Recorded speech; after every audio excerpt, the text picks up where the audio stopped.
When that video went up, that was the most nervous I've ever been. Yeah, testing the audio. Testing the audio. Testing the audio. I think I'm gonna talk about like the trials and tribulations of launching the site, you know, and that kind of stuff a little bit. And that would be like, the site's gone down. When that video went live, everything changed.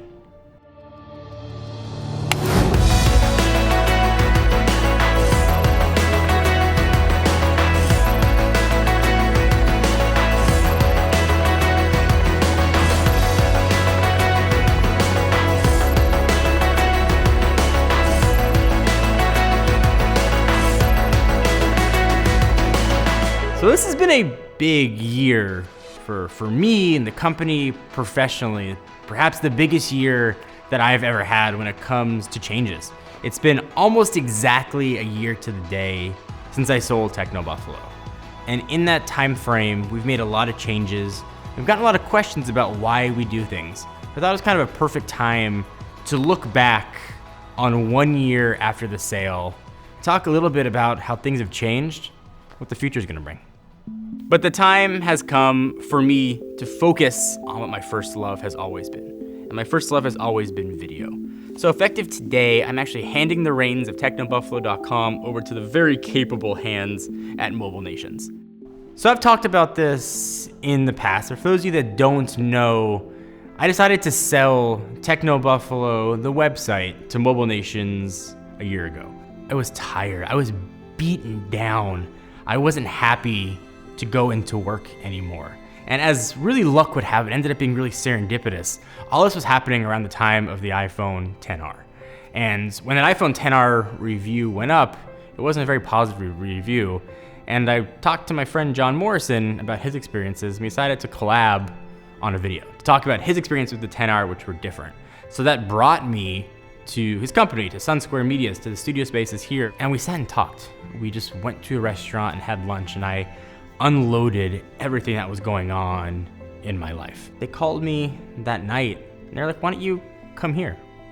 Why don't you sell the website, focus on what you love, and come film with us? And it clicked for me and things changed. I started to look at making video and sort of running the video side of the business, not as a struggle of how am I gonna compete, to looking at it of new opportunities. How do I get to compete? How can I reinvent what I've been doing for so long? How can I give the channel new life? And I could talk to people who've been doing it at such a high level for so long. And sort of looking back at a year, having now the benefit of hindsight, I really believe that everything happened for a reason.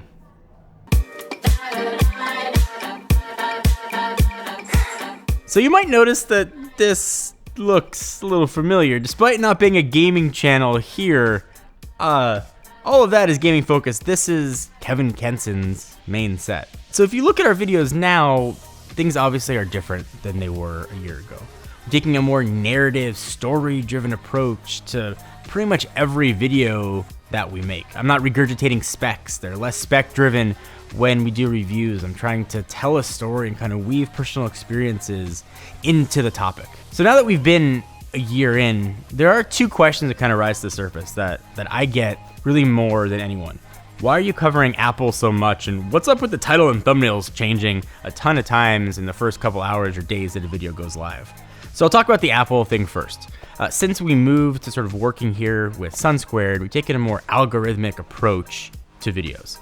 And you may not like it, but the honest truth is every creator feeds themselves by views. If you make a video that doesn't get views, it's not generating revenue. So it's a views generated business. And what we found when we went through, tons of analytics, tons of research, and a lot of sort of going through past performances and doing competitive analysis was Apple content tends to do better than non-Apple content. I think what that boils down to is Android folks will watch Apple videos. Apple folks tend to not watch Android videos. Obviously, there are some exceptions there. And some Apple videos don't do that great. But the majority will do better than non-Apple focused coverage. And that's why we've seen us sort of lean in to Apple a little bit more than we have in the past. And it's not to say we don't have channel diversity.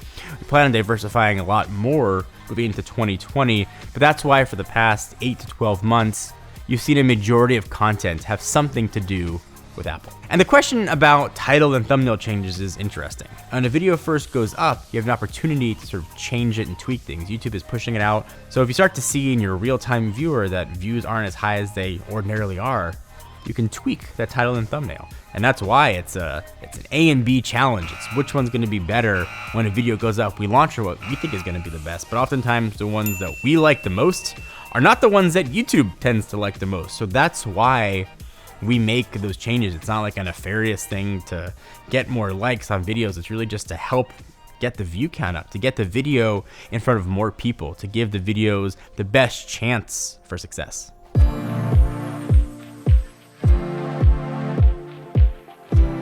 So I know I talked about the struggles of running a website, but I also think it's important to have like a repository for all of your stuff. So I know a bit weird, but I also made a new website. I made john4lakers.tech, not to give opinions on news and to write new articles, but just as a repository for all of things going on with me. My social handles have changed, so you can see all my information there, how to contact me over there. We'll post some of the videos we're creating over there. Even, I think eventually list some gear that we're selling on that site, just a place you can go if you want to reach out to me. So it's there, we'll link to it down below. It'll be in the description of every video moving forward, so you can always find it. We had some fun making it, and I don't think that running this website will be as exhausting as running the last one. I think what I want to say is thank you. Thank you to the folks who came back to the channel. Thank you to the folks who are new to the channel. Thank you to the people who maybe only watch 1 or 2 videos a month, or maybe just watch one. Thank you to the commenters who leave positive feedback, but also negative feedback.